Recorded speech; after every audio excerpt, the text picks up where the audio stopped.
Bienvenue à ce webinaire sur l'agriculture biologique et les enjeux climatiques. On a voulu proposer ce webinaire aujourd'hui parce que les agriculteurs ils sont de plus en plus nombreux à se sentir impactés par le changement climatique et donc on est de plus en plus souvent questionnés sur ce sujet. Nous, on a répondu à un appel à projet de l'ADEME qui nous permet aujourd'hui de sensibiliser les gens et d'accompagner les agriculteurs face au changement climatique. Et donc là, du coup, le webinaire d'aujourd'hui s'inscrit dans cette dynamique et bénéficie du soutien de l'ADEME et des partenaires du plan bio, quoi. Donc, moi, je m'appelle Camille, je suis animatrice élevage pour l'association Bio en Hauts-de-France.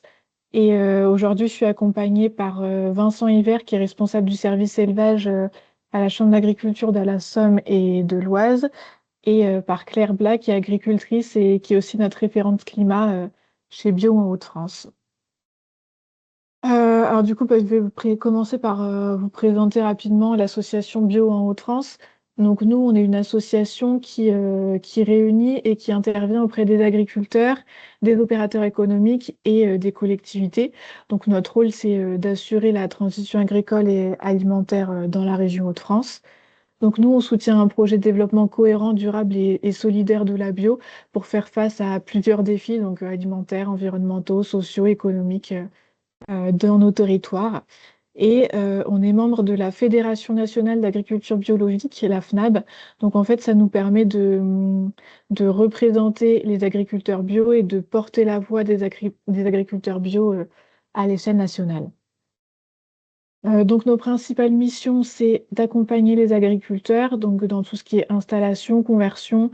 On peut faire de l'accompagnement individuel ou collectif, de l'appui technique, on propose des formations, on fait un peu de veille réglementaire, enfin voilà, il y a diverses actions d'accompagnement. Après, à l'échelle des filières, on contribue à la structuration des filières bio dans la région. Par rapport aux collectivités, on a un peu le rôle de sensibiliser et d'accompagner les collectivités dans la construction de leurs projets de territoire. Et puis après, plus largement, on a le rôle de promouvoir un peu la bio auprès de tous les publics. Voilà. Donc, ce que je vous propose au niveau du déroulé du webinaire, donc on termine à 15h30, on va essayer de tenir les délais. On va commencer par une première partie sur les notions clés en termes de changement climatique. Ensuite, je laisserai la parole à Vincent Hiver pour parler de l'impact des fermes bio des Hauts-de-France sur le climat, et notamment avec à l'aide des diagnostics CAP2ER qui ont été réalisés dans les fermes des Hauts-de-France. Ensuite, moi, je reviendrai sur les diagnostics climat-énergie qu'on propose à nos agriculteurs avec l'outil ActeFNAB. Et puis à la fin, je laisserai la parole à Claire pour la conclusion et pour vous présenter un petit peu les ateliers fresques, pour vous parler un petit peu des ateliers fresques du climat qu'on propose pour ceux qui veulent aller un petit peu plus loin sur cette thématique. Voilà. À la fin de chaque grande partie, je prévois 5-10 minutes de temps d'échange. Donc, si vous avez des questions, des remarques, n'hésitez pas à en parler à ce moment-là. Donc, soit en prenant la parole directement, soit en posant vos questions dans le chat. Du coup, donc je vais commencer sur les notions clés en termes de changement climatique. Donc, on va revenir déjà sur le phénomène de l'effet de serre. Donc, l'effet de serre, c'est un phénomène qui est naturel. En fait, autour de la Terre, on a une couche de gaz qui la protège et qu'on appelle l'atmosphère. Et donc, quand la Terre reçoit les rayons du Soleil, on a une partie de ce rayonnement qui va venir réchauffer la surface de la Terre, donc qui va venir réchauffer le sol. Le sol, une fois réchauffé, il va renvoyer cette chaleur dans l'atmosphère sous forme de rayons infrarouges. Mais on a une grande partie de cette chaleur qui va être retenue par des gaz qui sont présents dans l'atmosphère et qu'on appelle les gaz à effet de serre. Donc ces gaz à effet de serre, ils vont retenir la chaleur du soleil à la surface de la Terre. Donc ça va réchauffer la surface et c'est ce qui permet d'avoir une température moyenne sur Terre de 15 degrés. S'il n'y avait pas cet effet de serre, on serait à moins 18 degrés en moyenne sur Terre. Et du coup, la vie sur Terre ne serait pas possible. En tout cas, la vie telle qu'on la connaît ne serait pas possible. Le problème, c'est que depuis 2 siècles, donc depuis l'essor de l'industrie, on a une forte augmentation des émissions de gaz à effet de serre qui sont liées aux activités humaines.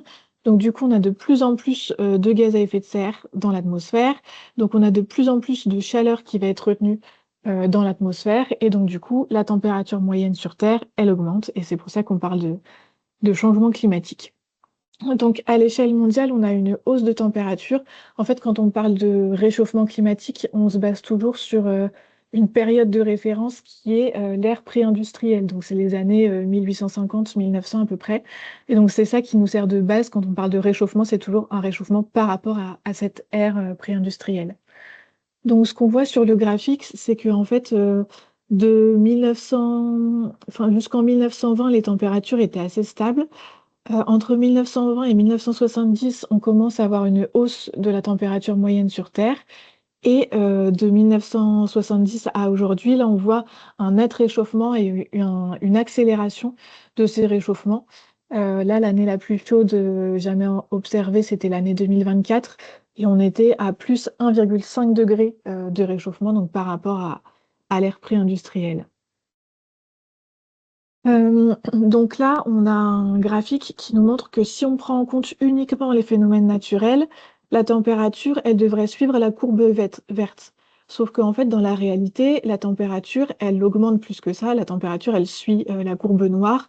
Donc en fait, c'est un graphique qui nous montre que les phénomènes naturels ne suffisent pas à expliquer la hausse des températures qu'on observe sur Terre. Donc il y a quelque chose d'autre qui fait que la température augmente sur Terre, et ce quelque chose d'autre, en fait, c'est les activités humaines et c'est les émissions de gaz à effet de serre dues aux activités humaines. Donc là, le dernier rapport du GIEC, il a confirmé avec certitude que le changement climatique était lié aux activités humaines et qu'on avait un lien direct entre les émissions de gaz à effet de serre et la hausse des températures. Et donc, comme je disais tout à l'heure, depuis les années 70, on voit qu'on a une accélération et une intensification du réchauffement climatique. Donc là, c'est à une échelle plus locale, c'est à l'échelle de la région Hauts-de-France. Donc là, sur les deux illustrations, c'est les données Météo France qui ont été prises à la station météo de Lille. Donc sur l'illustration de gauche, on voit qu'on a une hausse de la température moyenne au fur et à mesure des années. Et sur l'illustration de droite, on voit qu'on a globalement une hausse des précipitations annuelles au fur et à mesure des années. Mais ce qu'on remarque aussi, c'est qu'on a des précipitations qui sont très irrégulières d'une année à l'autre. Et même au cours d'une même année, on a des périodes sèches et des périodes humides. Et bah, c'est vrai que dans notre région, chez nous, en 2023, on a eu une année très sèche. Donc ça a été difficile, notamment pour les semis de printemps, parce que le sol était trop sec. En 2024, c'était l'inverse. On a eu une année très pluvieuse avec des inondations, des récoltes qui ont eu lieu dans des mauvaises conditions, des semis d'automne qui ont été assez difficiles parce que le sol était trop humide.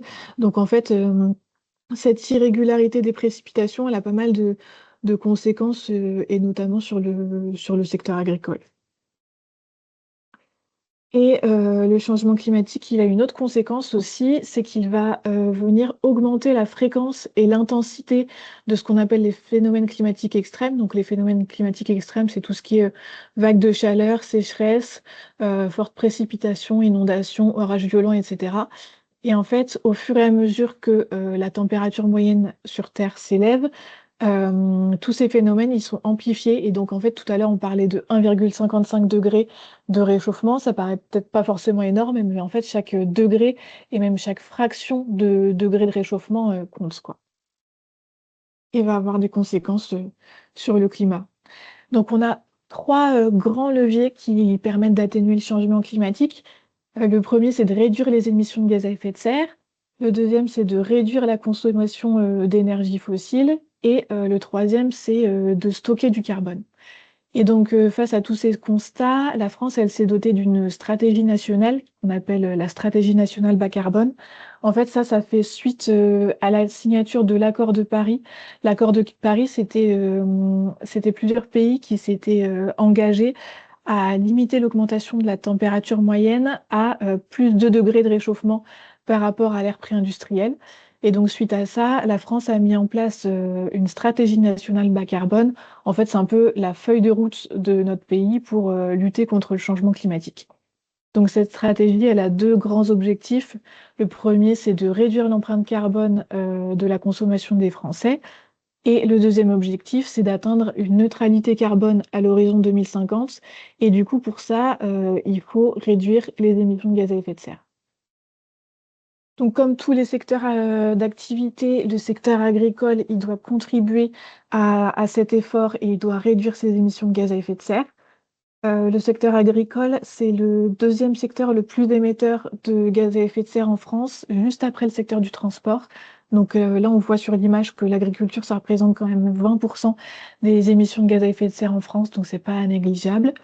Et par contre, ce qu'on voit aussi, c'est que c'est l'une des seules activités qui peut contribuer au stockage de carbone dans les sols. Donc l'agriculture peut avoir un impact négatif, mais aussi positif vis-à-vis du climat.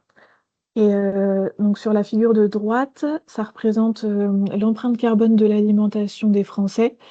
Et alors, contrairement aux idées reçues, c'est pas le transport en gris qui impacte le plus l'empreinte carbone de notre alimentation, mais c'est vraiment l'agriculture qui a un gros impact sur notre empreinte carbone. Et on remarque aussi les types de gaz à effet de serre qui sont émis en agriculture par rapport aux autres secteurs. Donc, vous voyez que sur tous les autres secteurs, c'est principalement du CO2, donc du dioxyde de carbone, qui est émis.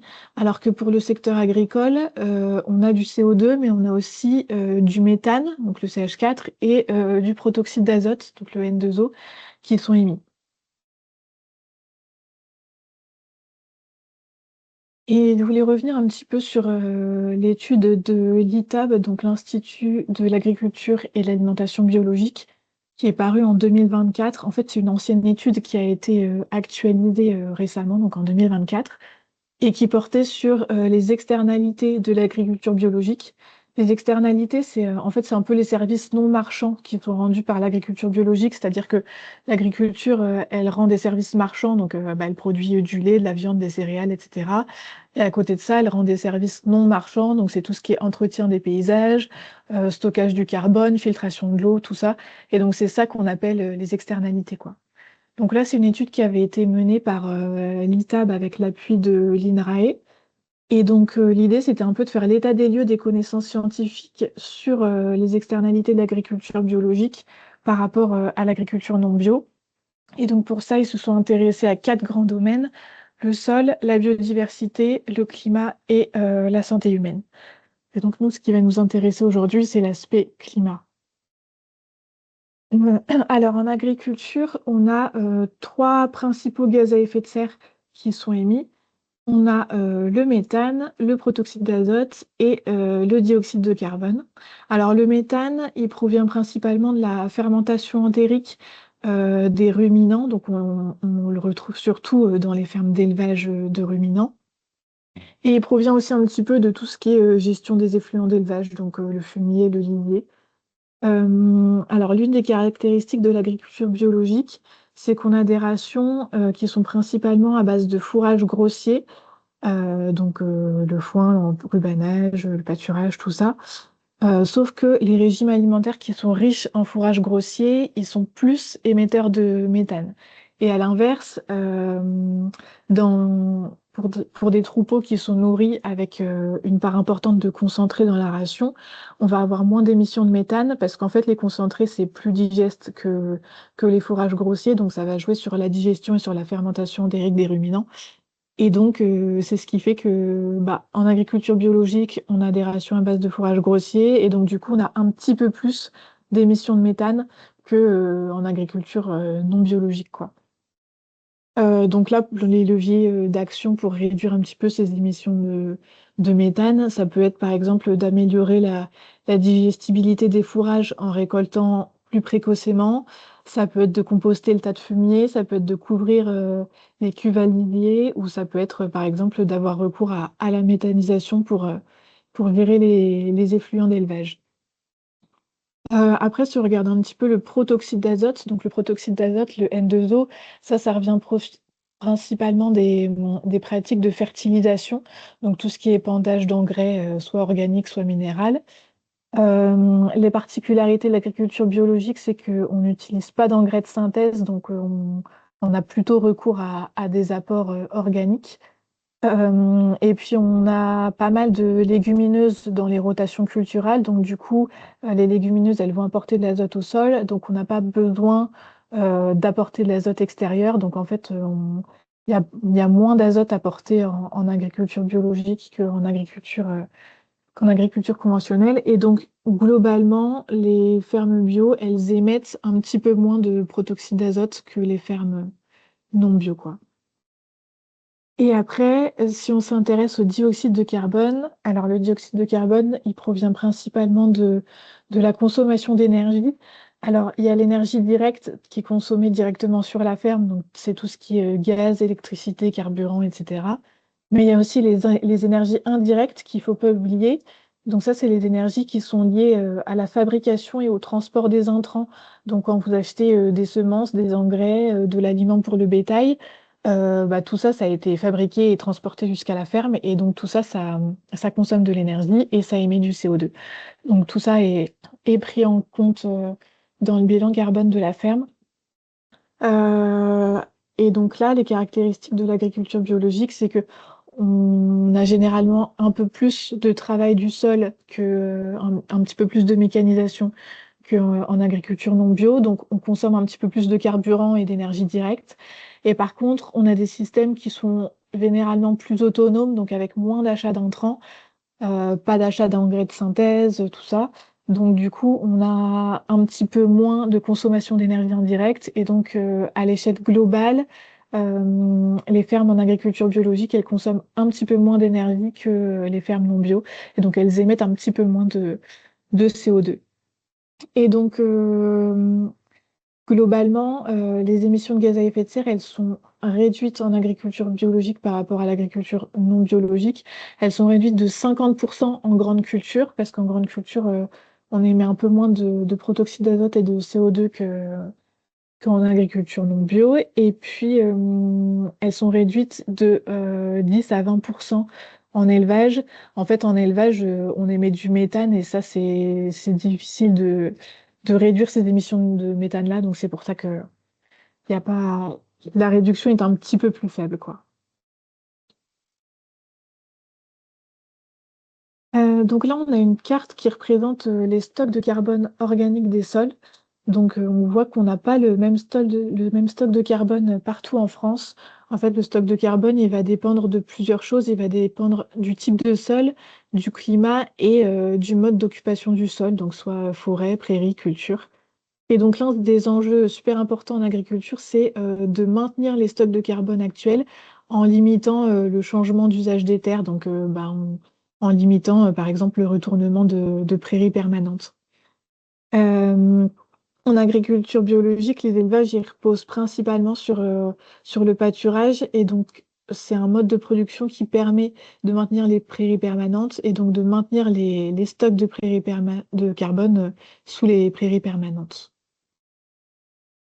Un autre enjeu important en agriculture, c'est d'augmenter les stocks de carbone en mettant en place des pratiques stockantes. Donc, ça peut être la mise en place de rotations plus longues, l'intégration de prairies temporaires à la rotation, l'intégration de légumineuses dans la rotation, la mise en place de couverts, ça peut être l'implantation de haies, faire de l'agroforesterie. Tout ça, c'est des pratiques qui vont permettre d'augmenter le stock carbone sans changer le mode d'occupation du sol. Globalement, les études montrent que on a des stocks de carbone qui sont un petit peu supérieurs dans les parcelles conduites en agriculture biologique. Ça va de plus 11 à plus 35% selon les études qu'on regarde. Et donc ça, c'est lié à toutes ces pratiques qui sont mises en place, donc allongement des rotations culturales, intégration de prairies permanentes, les apports de matières organiques, etc. Donc là, on a un tableau qui récapitule un petit peu les résultats des différentes études sur les émissions de gaz à effet de serre en agriculture biologique. Alors, on a une colonne où on a les émissions de gaz à effet de serre à l'hectare et une colonne avec les émissions de gaz à effet de serre par unité produite, donc par kilo de viande ou oui, par rendement, par production de céréales, par quantité de lait produite, etc. Et donc, ce qu'on voit, c'est que quand on regarde les émissions à l'hectare, globalement, on a des meilleures performances en agriculture biologique. Donc, les cases qui sont vertes, ça veut dire qu'on a des meilleures performances en agriculture biologique qu'en agriculture non bio. Et par contre, si on regarde les émissions de gaz à effet de serre par unité de produit, là, on a des conclusions qui sont un petit peu plus nuancées. Donc, les cases oranges, ça veut dire qu'on n'a pas vraiment de différence entre l'agriculture biologique et l'agriculture conventionnelle. Et puis, les cases rouges, ça veut dire qu'on a des moins bonnes performances en bio qu'en conventionnel. Donc, en fait, bah, les conclusions, elles sont très variables selon les études, selon le type de production étudiée, selon l'unité qu'on regarde, mais globalement, on a quand même des meilleures performances en agriculture biologique si on raisonne à l'hectare, donc par unité de surface, quoi. Donc la conclusion de l'étude de l'ITAB, c'était que bah, globalement, l'agriculture biologique, elle contribue à réduire les émissions de gaz à effet de serre à l'échelle des parcelles cultivées. Et que ça, c'est lié notamment à l'absence de fertilisants de synthèse. Ça permet de réduire les émissions de protoxyde d'azote et de dioxyde de carbone. Donc, on arrive à réduire de 50% les émissions de gaz à effet de serre par hectare en grande culture. Et à côté de ça, on a un stockage de carbone dans le sol qui est un petit peu plus important qu'en conventionnel. Et en élevage, on a des rations à base de fourrage grossier et à base de pâturage. Donc on a une augmentation des émissions de méthane, mais on a aussi une préservation des prairies permanentes et du coup une préservation des stocks de carbone sous les prairies permanentes.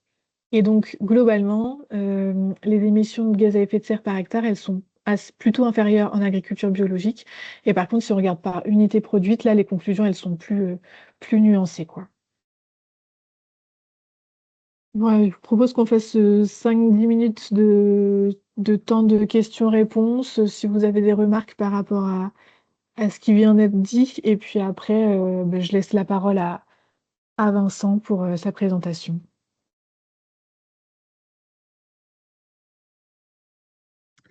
Moi, j'ai une question, Camille. Ouais, J'ai cru voir une augmentation des températures dans notre région de 2 degrés et quelques, ouais. et à l'échelle mondiale, 1 degré et quelques. Alors, ça veut dire que on est Euh, plus touché, entre guillemets, en Hauts-de-France que sur la moyenne, ou alors j'ai pas trop bien compris, mais ouais, c'est ça, en fait.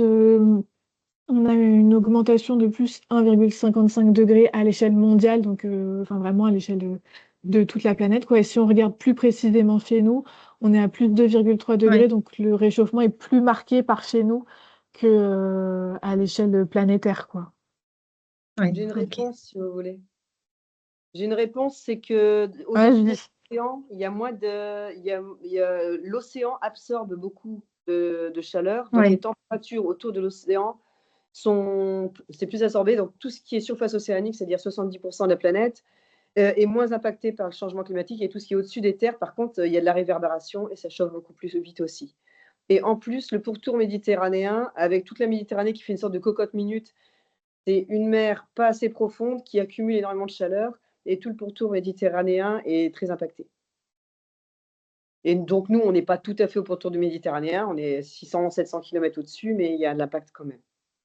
Ouais. mais À c'est l'échelle notre de proximité avec l'océan non, qui donne ce chiffre-là, quoi. C'est ça? alors c'est une moyenne, c'est-à-dire qu'en Russie, ça chauffe encore plus, et en Antarctique et en Arctique, ça chauffe encore beaucoup plus Mhm. vite. Sur la mer, ça réchauffe moins vite, et dans les terres, ça réchauffe plus vite. Et la Méditerranée, elle, est un cas Mhm. particulier, mer fermée qui est en train de chauffer beaucoup plus vite que le reste parce qu'elle n'est pas profonde. Beaucoup plus vite que les autres océans, et elle irradie autour d'elle. Elle provoque en partie la désertification de tout le Maghreb et de l'Espagne et de l'Italie et du sud de la France.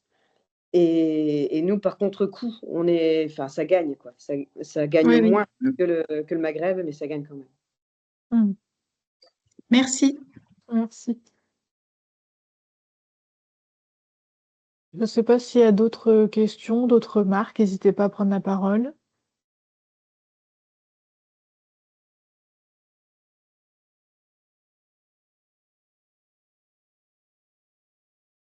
Déborah, est-ce qu'il y a des questions dans le chat? Sinon, on va passer à la présentation de Vincent. Non, non, pas de questions. Ok. Eh bien, j'arrête le partage de l'écran. Et Vincent, je te laisse partager ton écran. Ouais. Peut-être avant, si on peut faire un petit tour des présents et de leurs attentes éventuellement, comme on n'est pas très nombreux, que ça soit peut-être plus interactif, c'est possible aussi. Ouais. Donc voilà, avoir une présentation de chacun et puis de vos attentes par rapport à votre participation.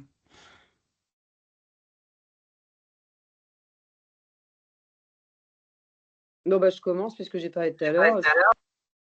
Je suis Claire, paysanne dans l'Oise, et je suis référente climat auprès d'AB Hauts-de-France.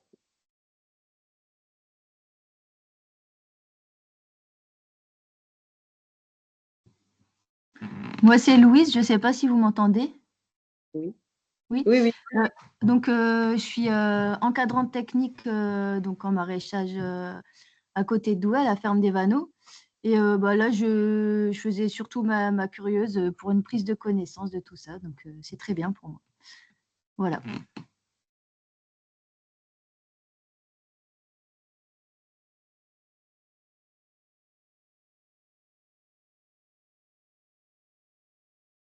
Du coup, Émilie Battier, moi je suis animatrice groupe Play au Cernodo et je venais juste pour voir plutôt la partie carbone et cap 2ER.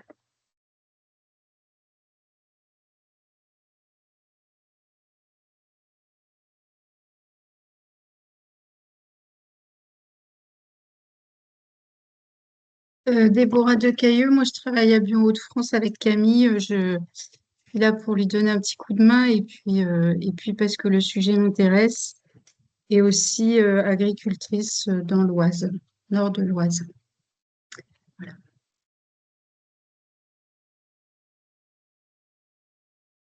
Est-ce qu'on a fait le tour?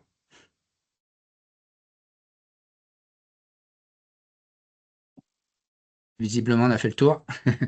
Donc, ouais, bah, je vais adapter forcément ma présentation parce que du coup, je suis pas sûr que ça intéresse forcément tout le monde spécifiquement. Donc, alors moi, l'idée, c'était de vous présenter un petit peu les résultats qu'on a obtenus, plus spécifiquement donc sur un projet avec l'association donc Cernodo, qui est une association. Je vais continuer. Je vais voir si la présentation tourne. Là. Voilà, l'association Cernodo, qui est donc une association d'agriculteurs sur le nord-ouest du département de l'Oise, qui travaille en partenariat donc avec la Chambre d'agriculture pour le côté animation et sur lequel donc il y a eu un projet de lancer maintenant il y a 3 ou 4 ans. Alors le Cernodo, c'est à peu près 165 exploitations sur ce territoire du nord-ouest de l'Oise, dans différents modèles d'exploitation, différentes productions, à travers des collectifs, groupes, donc qui sont animés par la Chambre d'agriculture, que ce soit en lait, en production céréalière, conventionnelle, puis un groupe du coup agriculture biologique. Voilà. Et ce projet, il s'inscrit en fait dans le cadre d'un projet de territoire qui visait à s'inscrire un petit peu dans les problématiques qui étaient mis en lumière par les collectivités, notamment communautés de communes, et puis partenaires politiques, à travers tout ce qu'on a appelé autour des plans climat, air, énergie et des projets alimentaires territoriaux. Et l'idée, c'était de pouvoir s'inscrire, inscrire les agriculteurs dans ces démarches-là de façon un peu plus participative, plutôt que de laisser les politiques donner de bonnes leçons, mais pas forcément être sur le terrain pour réaliser derrière. Donc c'était bien d'avoir l'approche terrain avec les agriculteurs pour pouvoir recrédibiliser ce qui était dit dans ces projets-là et puis aussi montrer qu'on fait des choses et inscrire les agriculteurs dans ce cadre-là. Je passe assez vite sur le projet. Donc, on avait un angle spécifique sur le bas carbone. où l'idée c'était de pouvoir accompagner donc les exploitations de l'association Cernodo sur la labellisation bas carbone et pour cela d'utiliser un outil qui s'appelle le CAP2ER. Donc, qui est un outil aujourd'hui national qui vise à effectivement identifier sur une ferme de polyculture élevage l'impact carbone de l'exploitation, avec une entrée qui est plutôt l'entrée, Camille en a parlé avant, sur les deux approches, qui sont l'approche à l'hectare ou à la surface, et l'approche par rapport à la production. Et l'entrée pour le CAP2ER est plutôt l'approche production, c'est-à-dire viser à réduire l'impact carbone à l'unité produite de quelque chose. Donc voilà, on a engagé 48 exploitations donc, sur ce principe-là et sur cette méthode-là. Et le retour que je vais vous proposer, donc, c'est un retour avec un focus sur les exploitations en agriculture biologique de ces 48 exploitations, et puis un petit comparatif avec les conventionnels pour voir un petit peu ce que ça donne et le retour qu'on peut en avoir. Donc sur ces 48 exploitations, mais il y a des exploitations qui ont plusieurs ateliers au sein de la même exploitation, puisqu'on est souvent sur de la polyculture élevage pour ce qui est du conventionnel. Pour ce qui est du bio, on est uniquement sur des élevages laitiers, avec une petite partie culture pour certains. Mais sur les 6 exploitations donc, qu'on a au sein de l'échantillon qu'on a accompagné, il y en a 2 donc, qui sont en lait avec un petit peu de culture et 4 qui sont 100% en production laitière. À côté de ça, donc, on a 33 exploitations qui avaient un atelier lait en conventionnel. Et c'est là où on va pouvoir essayer de regarder un petit peu les résultats. Et puis, parallèlement à ça, on avait aussi 10 exploitations qui étaient en viande, en production de viande. Et du coup, que ce soit les laits ou les viandes, ont tous quasiment un atelier culture à côté. Du coup, ça nous a donné aussi des données sur l'atelier culture. Donc là, on a une base d'entrée qui est l'atelier et non pas l'exploitation pour se comparer. Parce que un des enseignements qu'on a pu récupérer de cet échantillonnage-là, c'est que pour pouvoir comparer les exploitations entre elles, c'était assez complexe, en fait, parce que ça dépend beaucoup du modèle, effectivement, d'exploitation, mais aussi du type de production. C'est-à-dire que comparer des exploitations viande avec des exploitations culture, c'est pas possible. En fait, ça veut pas dire grand-chose. Et il faut vraiment séparer il faut vraiment avoir une approche comparative qui est effectivement le global de l'exploitation, mais aussi à travers les différents ateliers. Parce qu'en fonction du poids de tel ou tel atelier dans l'exploitation, effectivement, on pourra avoir des exploitations qui ont des impacts carbone plus ou moins forts, mais qui sont à raisonner par rapport aussi à la production finale, quoi. Parce qu'effectivement, on sait qu'en viande, on va avoir plus d'impact qu'en céréales. Pour autant, dans notre approche, nous, de départ au sein du Cernodo et de la Chambre d'agriculture, c'est de dire, pour autant, on veut quand même maintenir de la viande parce que c'est de la protéine quand même alimentaire. Il ne s'agit pas de passer tout le monde au végétarien, quoi. Voilà. Donc, on ne peut pas dire on fait juste une croix sur l'atelier viande parce qu'il est impactant sur le carbone, ce n'est pas satisfaisant, quoi. Voilà. Donc, il faut vraiment avoir cette vision aussi interne exploitation entre les ateliers pour pouvoir comparer les exploitations entre elles. Donc, les résultats qu'on a pu obtenir sur le groupe, alors je fais essentiellement sur le groupe lait bio et groupe lait conventionnel. Donc, on a ça c'est le résultat global des bilans carbone donc, réalisés avec la méthode CAP2ER, où on a une unité qui est le kilogramme équivalent carbone, enfin CO2, par litre de lait. Et ce kilogramme équivalent CO2, en fait, c'est un calcul fait en fonction de... On sait que Camille l'a expliqué en première partie, il y a 3 gaz qui sont, qui créent le réchauffement climatique, donc le méthane, le protoxyde d'azote et le CO2. Et donc, on ramène tout en fonction du pouvoir réchauffant des différents gaz pour ramener à une unité commune qui est le kilo équivalent CO2. Et donc par unité de production qui est là pour le coup le litre de lait. Et sur les 6 exploitations, donc on a des exploitations qui tournent entre 0,55 et 0,90 kg d'équivalent CO2 par litre de lait corrigé.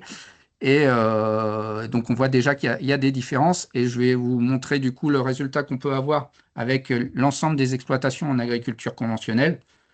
Voilà.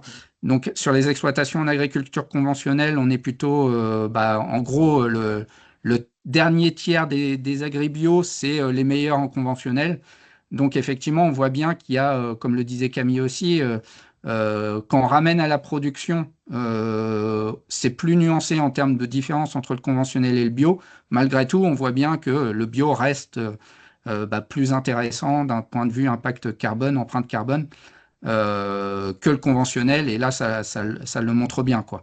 Voilà, on a les meilleurs en bio sont à 0,57, quand les meilleurs en conventionnel sont au niveau des moins bons, entre guillemets, bio, quoi. Voilà. Et sachant que par contre, après, on monte aussi du côté des conventionnels avec le dernier tiers qui est à 1,14. Voilà, on n'est pas du simple au double entre le bio et le conventionnel, mais il y a quand même une différence, quoi, qui est existante. Voilà.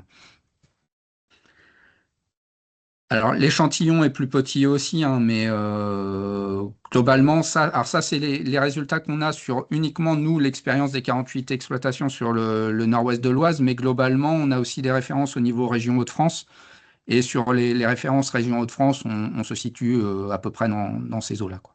Voilà. Alors là, je parle d'empreinte carbone, par contre. C'est un élément qui est important à prendre en compte, parce que dans l'empreinte carbone, c'est bien les émissions moins le stockage de carbone.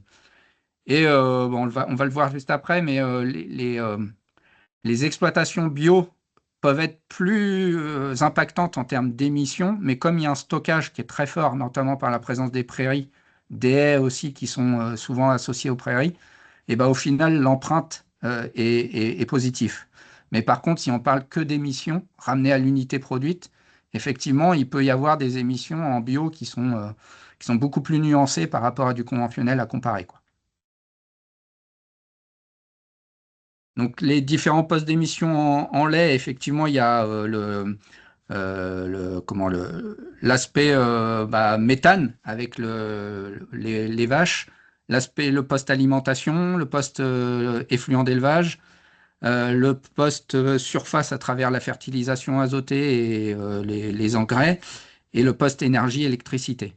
Ce qu'on a pu voir aussi par rapport aux exploitations bio, c'est que, alors c'est mon graphe d'après. Ouais. Voilà. Donc sur une exploitation bio, ça c'est la répartition donc de l'impact carbone par différentes postes d'émissions. Il y a 65% des émissions sont liées au méthane en fait des vaches, et donc on a 35% qui sont liés plutôt à des intrants. C'est important à dire parce que en fait on se rend compte que mettre le méthane là-dedans, pour moi, c'est pas pertinent en fait, parce que le méthane, il est quand même issu de la photosynthèse, du vivant, et c'est pas un gaz qu'on relargue alors qu'il a été stocké il y a des millions d'années et comme ça. Et en fait, le problème, c'est qu'on met au même niveau le méthane et les émissions liées au carbone fossile. Et pour moi, quand on tire à boulet rouge sur l'élevage, c'est une erreur de ce point de vue-là, parce qu'on ne parle pas de la même chose forcément. Et si on regarde les exploitations bio et qu'on enlève effectivement le méthane et qu'on regarde uniquement sur les impacts liés au carbone fossile, et ben en fait, par rapport au stockage aussi qu'il peut y avoir en exploitation bio, on arrive quasiment à la neutralité en fait. Mais il faut regarder uniquement le carbone fossile. Voilà. Donc, ce qui pour moi est vraiment le clou du problème finalement, parce que c'est bien ça qui nous pose des problèmes et qui fait qu'il y a de l'émission, enfin il y a du réchauffement climatique aujourd'hui. Alors c'est discutable hein, ce que je dis, mais voilà, on pourra en échanger après s'il y a des avis contraires. Donc ça, bon, c'est récapitulatif d'un peu différent de ce que je vous ai présenté, en disant que même si effectivement il y a des différences entre conventionnel et entre bio, mais il y a aussi des différences entre bio, hein, on le voit. Donc on est quand même sur entre 0,57 et 0,90 avec voilà, d'un côté les 0,57 qui sont plutôt des systèmes très pâturants avec très très très peu d'intrants. et plutôt des systèmes plus intensifs, entre guillemets, bio, côté des 0,90 qui vont pousser un peu plus sur le côté production avec des intrants, quoi. Et puis le côté stockage de carbone, comme je vous le disais aussi, puisque dans les exploitations les moins impactantes, hein, qui sont les plus à droite, vous avez une partie stockage carbone qui est aussi très très importante due au fait que c'est des 100% pâturage, prairies permanentes. Et de l'autre côté, on a plutôt recours à des prairies temporaires, un peu moins de pâturage, et puis du coup moins de stockage, quoi. Voilà, parce que la prairie temporaire, elle stocke un petit peu, mais elle est moins favorable que la prairie permanente, et souvent il n'y a pas de haies non plus en complément, etc.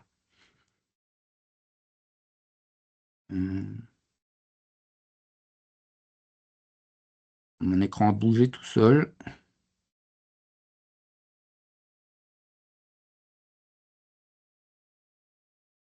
J'arrive pas à changer de slide.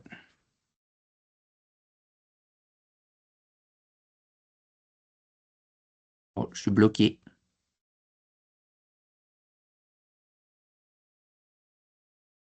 Bon, je suis désolé, je suis bloqué sur la présentation. Bon, je vais finir comme ça. Donc, je parlais du stockage carbone. En fait, ce qui différencie beaucoup les exploitations conventionnelles et les exploitations bio, c'est cet aspect stockage. Du coup, puisque on a quasiment pas de stockage dans les fermes conventionnelles. Et alors qu'en bio, on peut avoir des stockages qui peuvent aller jusqu'à 33, 40, 50% de l'empreinte, quoi.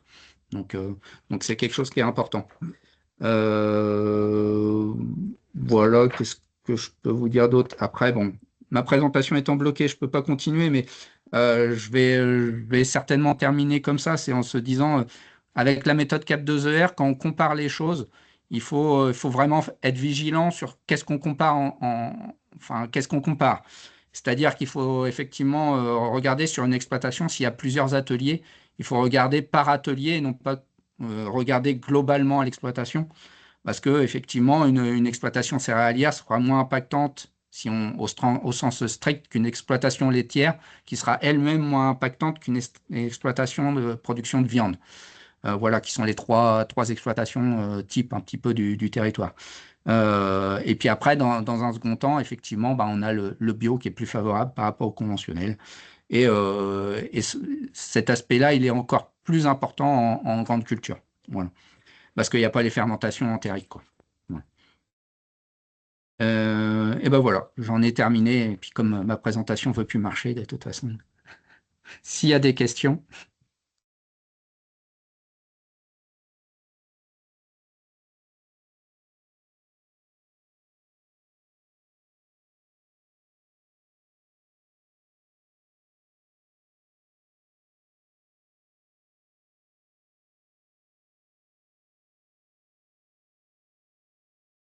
Ouais, non, j'essaye de débloquer ta présentation, Ouais, mais ça marche pas. ça Bon, fonctionne c'est pas. pas grave, c'était à la fin. Ça va alors. Est-ce qu'il y a des remarques, des questions? Sinon, on passe à la suite. Pas de questions a priori. Eh bien, on passe à la suite Merci. alors. Moi, je vais devoir vous quitter par contre. J'ai un autre impératif après. Donc voilà. Bonne Ça fin. marche. Bah, Merci. merci Vincent pour ta présentation. À bientôt. Merci. Au revoir.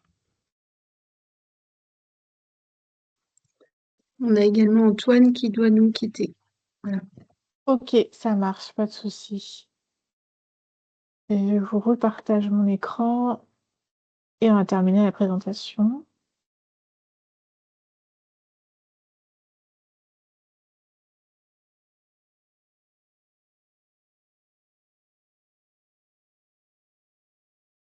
Hop, c'est parti. Non, c'est pas...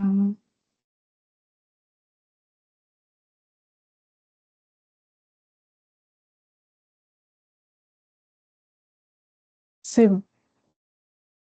Vous voyez bien mon écran? Ouais, c'est bon. Super. Oui, Alors, impeccable. parfait. Alors moi, je vais vous parler un peu des diagnostics climat et énergie qu'on réalise. Donc nous, c'est avec l'outil ACT FNAB. Donc ACT, c'est pour Agri Climate Change Tool. FNAB, c'est parce que c'est un outil qui a été développé en partie par la FNAB. Donc les diagnostics carbone qu'on réalise, ils abordent trois grandes thématiques. La première, c'est la consommation d'énergie, donc tout ce qui est gaz, électricité, carburant, etc. La deuxième thématique abordée, c'est tout ce qui est émissions de gaz à effet de serre. Donc c'est les trois principaux gaz qu'on retrouve en agriculture, donc le CO2, le méthane et le protoxyde d'azote. Et on va aussi s'intéresser aux gaz fluorés dans notre diagnostic. Les gaz fluorés, c'est tout ce qui est lié au système froid. Donc, c'est ce qu'on retrouve par exemple dans la climatisation des tracteurs ou dans tout ce qui est réfrigérateur, congélateur, vitrine réfrigérée. Donc, ça, c'est plutôt pour les fermes qui font de la transfo ou qui font de la vente directe. Et la troisième thématique qu'on aborde dans nos diagnostics, c'est tout ce qui est stock et stockage de carbone sur l'exploitation agricole. Donc, un diagnostic, ça a plusieurs objectifs. Déjà, ça permet de faire un premier état des lieux de l'impact de sa ferme sur le climat. Donc, ça permet de se situer un peu et de savoir d'où on part. Ensuite, ça permet d'identifier des pratiques qui sont déjà en place sur la ferme et qui sont déjà favorables au climat. Et puis, donc, d'accentuer ces pratiques-là. Ça permet aussi d'identifier des leviers d'action qui pourraient être mis en place pour réduire la consommation d'énergie, réduire les émissions de gaz à effet de serre ou augmenter le stockage de carbone sur la ferme. Et puis après, à une échelle plus large, ça nous permet d'acquérir des données et d'acquérir des références sur l'impact des fermes sur le climat à l'échelle nationale, quoi.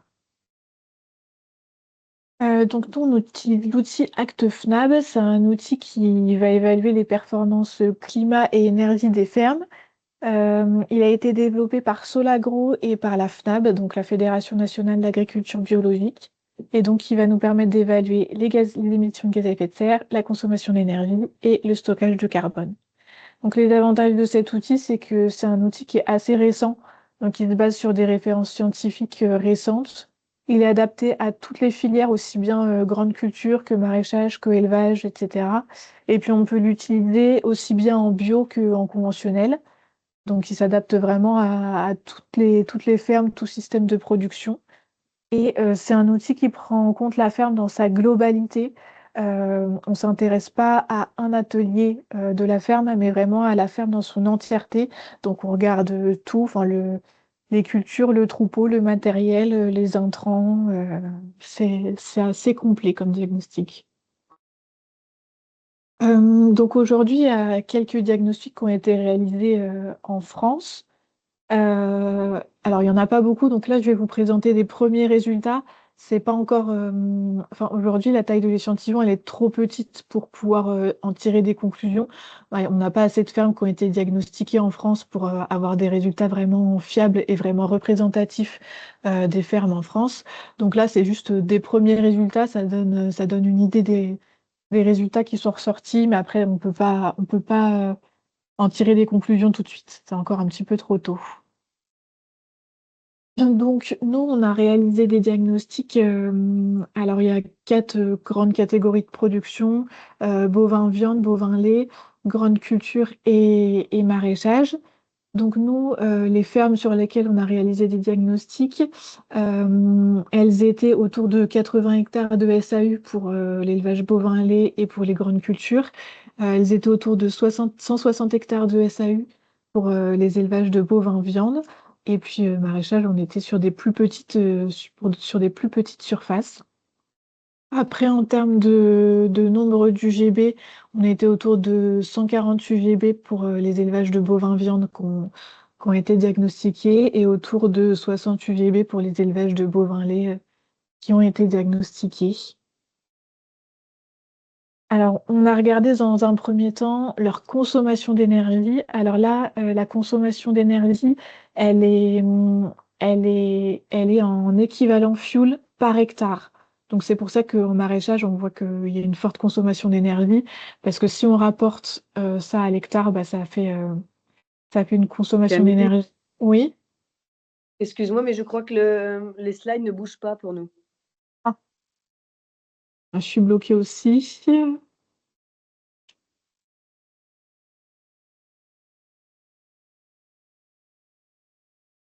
Alors,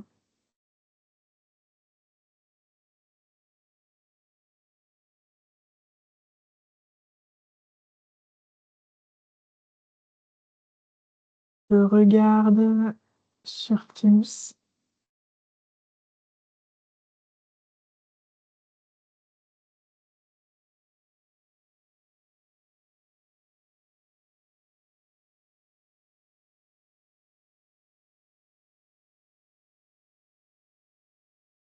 Je ne sais pas pourquoi l'écran il est bloqué.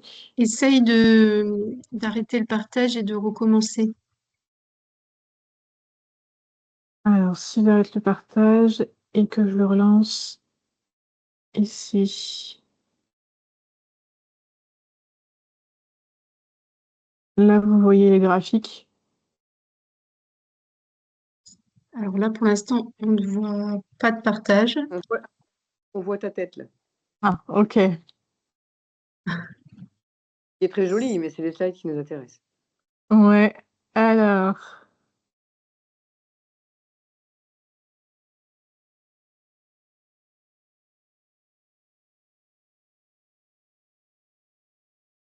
Je repartage.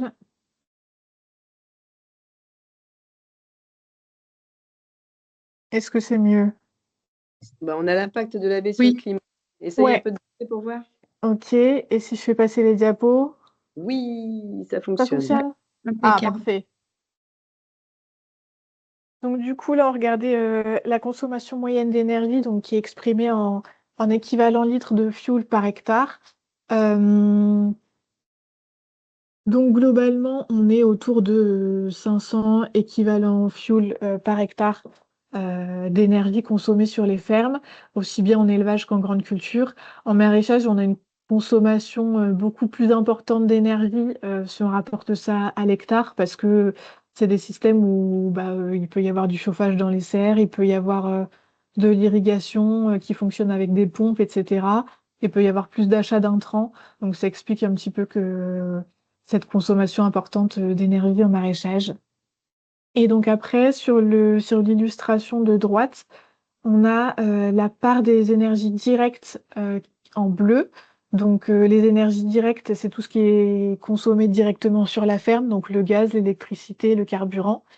Et en vert, on a tout ce qui est part des énergies indirectes. Donc ça, c'est tout ce qui est lié à la fabrication et au transport des intrants. Donc ça peut être l'alimentation pour le bétail, les semences, les engrais, enfin tout ce qui est fabriqué en amont de la ferme et qui est transporté jusqu'à la ferme. Donc globalement, on voit que la part la plus importante d'énergie consommée, c'est les énergies indirectes. Donc tout ce qui est lié à l'achat des intrants, à l'achat des matériaux aussi pour les bâtiments, etc. Et globalement, on a des parts un petit peu plus faibles pour tout ce qui concerne les énergies directes. Ensuite, si on regarde les émissions de gaz à effet de serre, donc là, on a les émissions annuelles moyennes de gaz à effet de serre qui sont exprimées en tonnes de CO2 équivalent par hectare toujours, selon le type de production. Donc, on voit que les productions qui émettent le moins de gaz à effet de serre, c'est les grandes cultures, parce qu'en grande culture, il n'y a pas d'émissions de méthane. Donc, c'est pour ça que les émissions sont un petit peu plus faibles qu'en élevage. Ensuite, on a les émissions de gaz à effet de serre qui sont liées à l'élevage, donc méthane, CO2, protoxyde d'azote, donc qui sont autour de entre 3,5 et 4 tonnes de CO2 équivalent par hectare à peu près et par an. Et après, en maraîchage, là encore, si on ramène les émissions à l'hectare, on a des émissions un petit peu plus importantes pour ce type de production-là. Et donc, il faut savoir qu'en France, les émissions brutes moyennes annuelles, elles sont de 3,9 tonnes de CO2 équivalent par hectare de SAU. Donc ça, c'est les vraies références, enfin, c'est les références climat gris.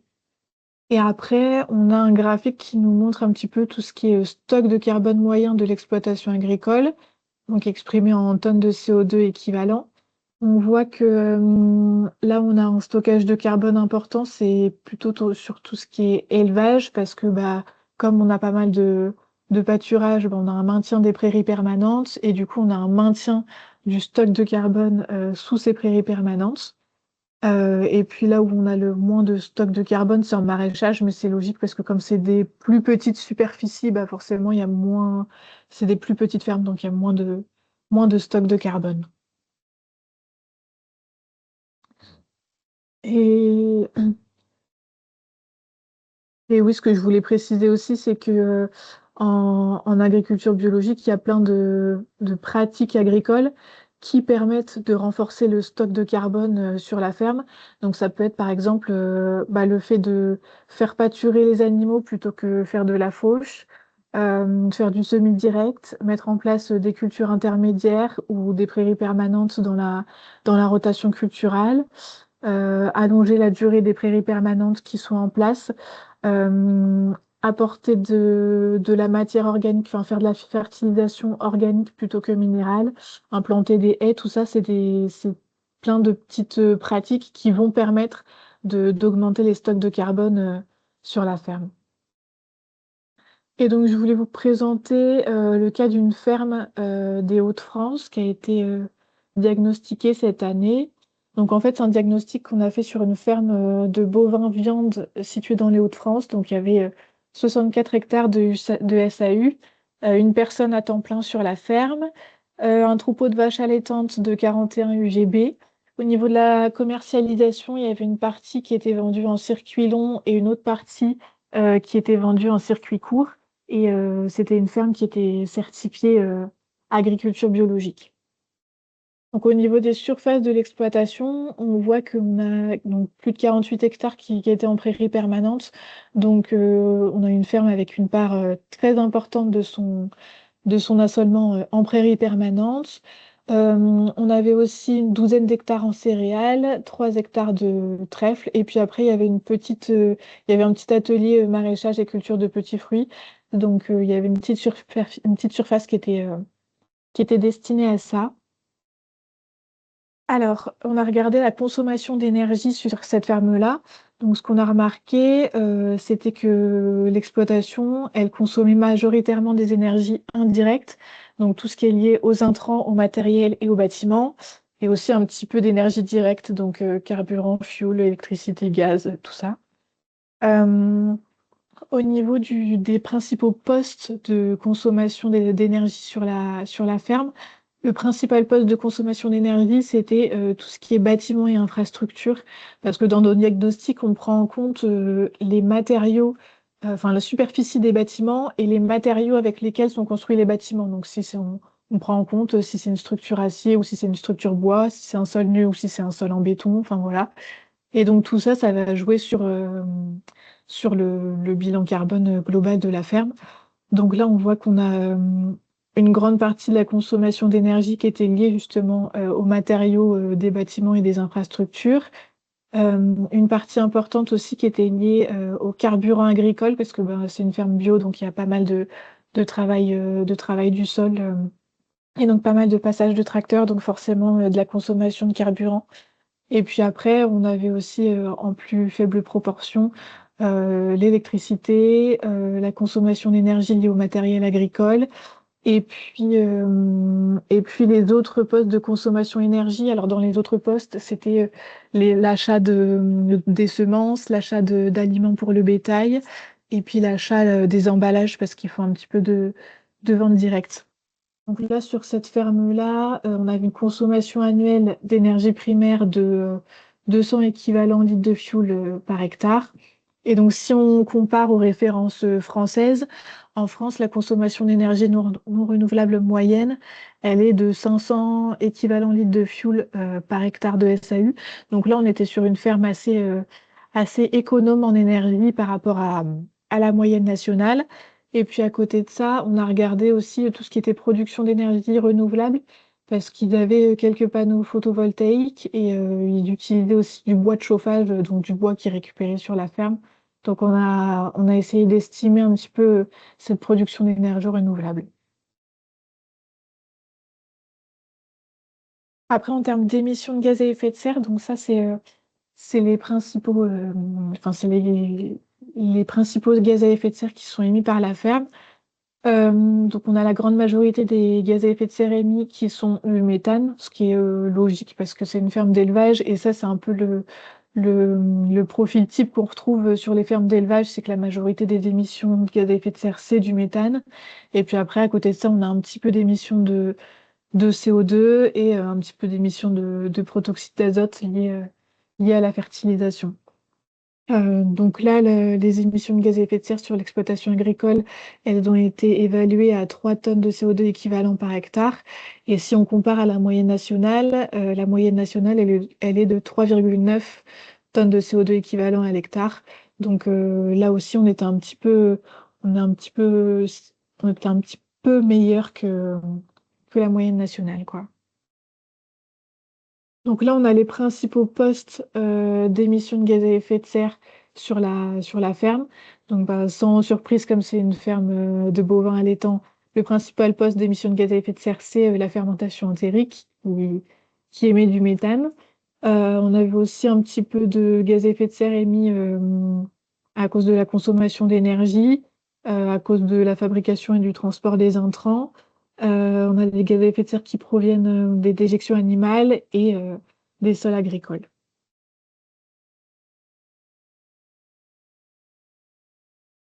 Et on a regardé aussi le stock et le stockage du carbone dans les sols. Donc aujourd'hui, la majorité du stock de carbone sur la ferme, il était présent dans les sols. Ça s'explique par le fait que c'est une ferme où il y avait pas mal de prairies permanentes, donc du coup pas mal de carbone stocké sous ces prairies. Il y avait aussi un peu de carbone stocké dans les arbres et les haies. C'est une ferme où ils avaient planté pas mal de haies et fait un petit peu d'agroforesterie. Alors aujourd'hui, les arbres, ils sont encore jeunes, donc ils stockent pas encore énormément de carbone. Mais dans les années à venir, ils vont se développer, ils vont stocker davantage de carbone. Et donc, le fait de maintenir ces arbres et ces haies, ça va permettre de stocker davantage de carbone sur la ferme dans les années à venir, quoi. Et donc là, pour cette ferme-là, le stock de carbone, il était estimé à quasiment 22 000 tonnes de CO2 équivalent.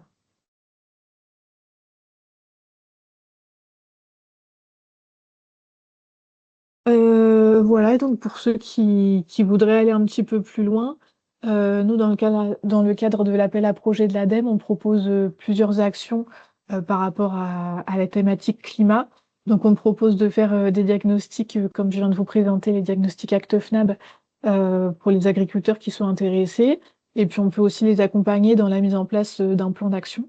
Et puis après, je vais laisser Claire les présenter, mais on organise aussi des ateliers presque du climat pour ceux qui veulent en savoir un petit peu plus sur le sujet climat.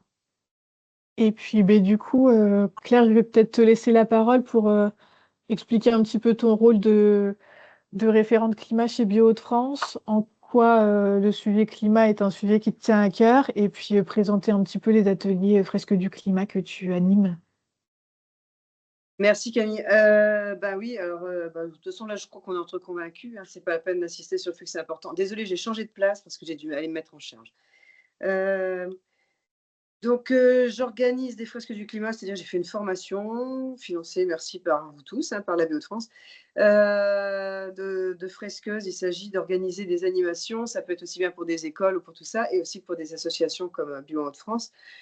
Il s'agit de... Ça ressemble au tout début à une sorte de jeu de société où on est entre 4 et 7 autour d'une table et on essaie de déterminer les tenants et aboutissants grâce à une sorte de jeu de cartes. Et une fois qu'on s'est bien démoralisé tous à comprendre les enjeux et les risques du changement climatique, on essaye chacun de chercher des solutions. Donc, quand je fais ça pour Bio en Hauts-de-France, on cherche des solutions chacun au niveau de nos fermes. Comment optimiser d'une part, il y a des solutions atténuation des enjeux climatiques à l'échelle de notre ferme, atténuation de notre impact climatique et aussi des solutions adaptation. Quoi. Il y a les deux. Voilà. J'organiserai au mois de janvier une fresque du climat chez Godefroy et Christelle Duterte dans le Pas-de-Calais. Je crois que c'est à Wakingan, de mémoire. Je ne sais plus. Il y en aura aussi une en janvier en Avesnois-Thiérache, sûrement du côté de Fourmies. Et je cherche une adresse dans la Somme, je cherche une adresse plus dans le sud de l'Aisne ou alors dans le nord. Vraiment au nord du nord, peut-être du côté de Douai. J'ai vu qu'il y avait tout à l'heure Louise qui était encore là, Louise, si des fois du côté de Douai ça t'intéresse. Voilà. En fait, je cherche un lieu et puis des gens intéressés autour. Voilà. Il faut être au moins 4 pour démarrer. Voilà, je crois que j'ai fait le tour. Puis bah, je vous remercie tous beaucoup d'avoir été là et d'avoir participé. Ça marche. Bah, merci à toi d'avoir été présente et puis de nous avoir présenté les ateliers fresques du climat. Bah, je sais pas s'il y a encore des questions ou des remarques.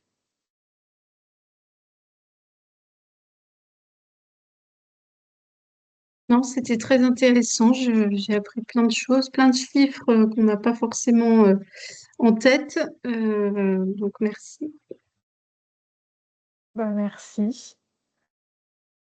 Et du coup, s'il n'y a pas d'autres questions, je vous propose qu'on s'arrête là.